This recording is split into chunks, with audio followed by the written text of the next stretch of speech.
Happy Wednesday, church family, and welcome to this week's edition of This Past Sunday.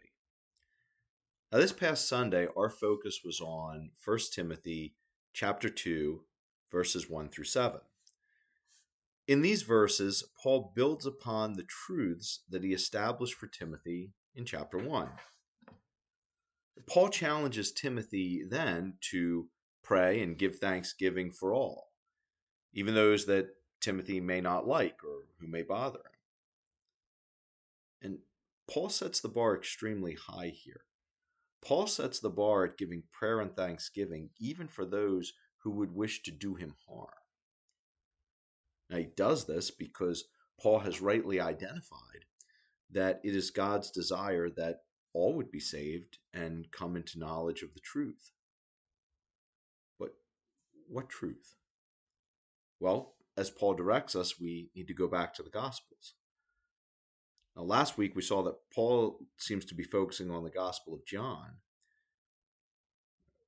but we know that we've all sinned, but yet God loved us so much he took on flesh and gave himself for us. Importantly, while it is God's desire that we all should come to salvation, the truth is that there's one and only one way, that being through a relationship with Jesus Christ.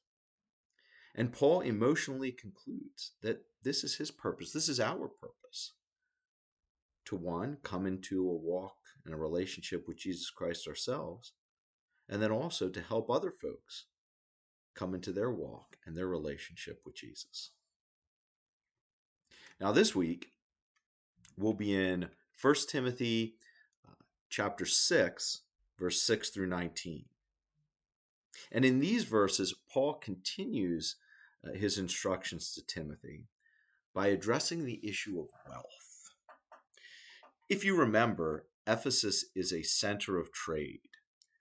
Goods are being transferred from the east to the west, from the west into the east, through the Mediterranean.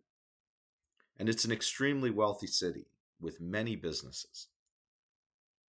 Now, Paul's been here in the past. He knows the folks, he knows this city.